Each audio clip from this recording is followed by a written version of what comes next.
Hi everyone, I'm going to continue this series of the Daf Yomi. We are on Tzadik Gimel, that's page 93 respectively, in Masechet Baba Kamma. We're making progress at the moment. If you've just been following me all over the different media outlets over the last few days, did trips to the Kotel, and continuing the series, trying to especially establish meeting a lot of different rabbis, getting them to say some words of inspiration. That's a new project that I'm working on. At the moment, we've already had about 25 rabbis, 20 rabbis, 25 already coming in. There's a lot more coming up this week. But we're talking about Masechet Baba Kamma, Tzadik Gimel. In fact, tomorrow's Daf Yomi, just sneak preview, is going to be featured for footage from the cartel. So watch your space. And we're talking about, God forbid, if someone is going to ask to be hurt. We've been talking about in the previous days with regards to if someone injures his fellow, what are the ramifications? But now in today's page, we're going to learn about what if the person that,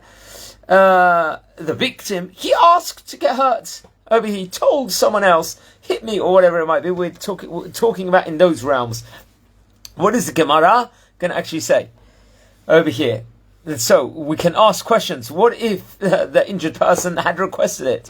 What if he assured him that he would not be held responsible for the injury? So he says, let's just call it, Shimon tells Reuven, you can do what you want, give me a hit, but I'm not going to hold you responsible for it. So you've got the license to do it. What if he had stipulated that? Does he need to stipulate that or not? One thing for sure is one should not tell someone else to injure themselves whatsoever, because one's going to keep care and look after their body. That is the first thing I would say, absolutely within regards to that from the onset. But we're talking here from a Gemara point of view over here, from what is the Gemara actually saying itself. So according to the Mishnah in Tzadik Bet Amud Aleph, we distinguish between personal injury and damage done to property. What we're talking about.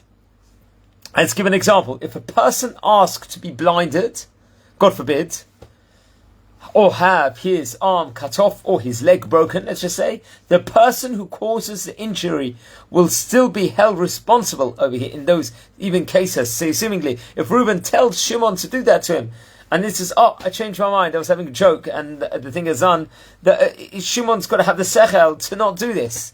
Absolutely, so he's going to have four things. Even if he assures him that he will forego payments, even if, say, Reuben was drunk and he says, any wager, I'm going to give you anything. You do this to me, you're totally exempt. Absolutely. It's not allowed to be done in any shape or form, and the person that actually will do the injury, will be liable.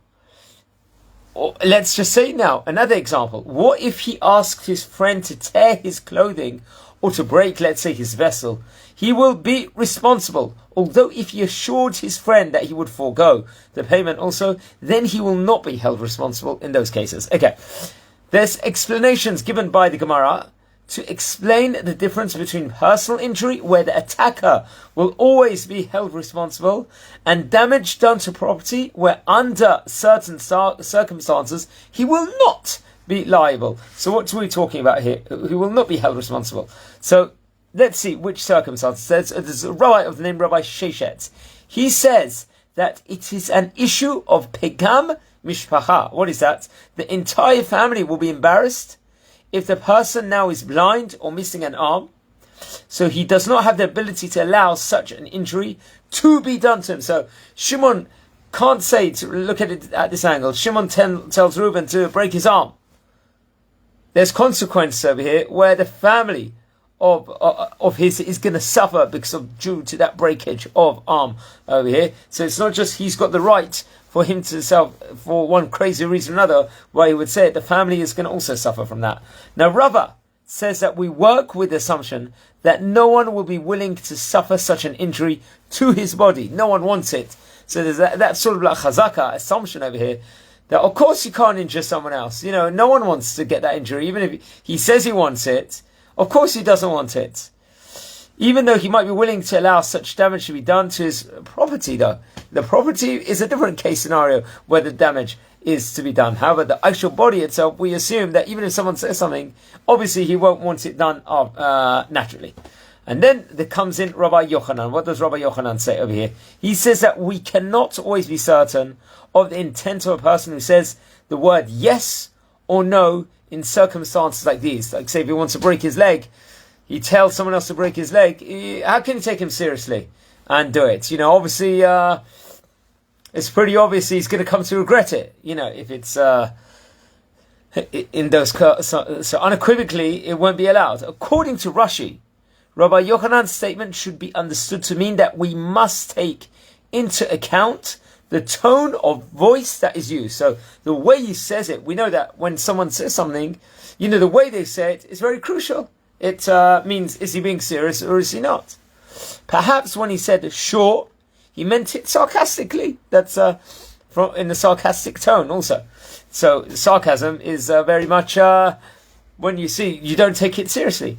Based on this approach, there is no real difference between personal injury and property damage, since both of them will depend of the person's intent, which is hard to gauge. Tosafot, another commentator, says he understands Rabbi Yochanan as ruling that we cannot accept a person's willingfulness to be injured, and will always interpret his statement as refusing to be injured, and will always interpret his statement as refusing to be injured. With regard to property damage, let's say, over here, which is different, we're saying maybe potentially to a physical damage over here, even if he appears to change his mind, we may interpret his statement to mean that he accepts all responsibility, since he did make the original request that his property be damaged. So there's differences here. Within regards to someone asking for physical injury, God forbid, if someone requests that for one crazy reason or another, or God forbid no one should do that whatsoever. Or if you ask for his property to be damaged over here, there will be differences over here, but the Gemara, I would very much recommend everyone to look into the Gemara in today's Daf. There's a lot that can be learned from it. And just from all the different pages at the moment, we're now in page 93. As I stated before, the next installment of the Gemara is going to be in the Kotel. Footage I took, I pre-recorded it. It's not going to be a live one. It's featured in the Kotel tomorrow. So please watch your space, wherever you can watch from these videos, whichever platform. And wishing you all a good day. I'd like to wish this actually for Hatzlacha and good things just coming for the whole of Am Yisrael especially. And also I've got a dedication also I want to give over also. I'll just find the Hebrew name at the moment. If this is just a few people to dedicate this Devar Torah to. First of all, to Yael Levat Marglit, just great things, and for the whole of Am Yisrael, actually.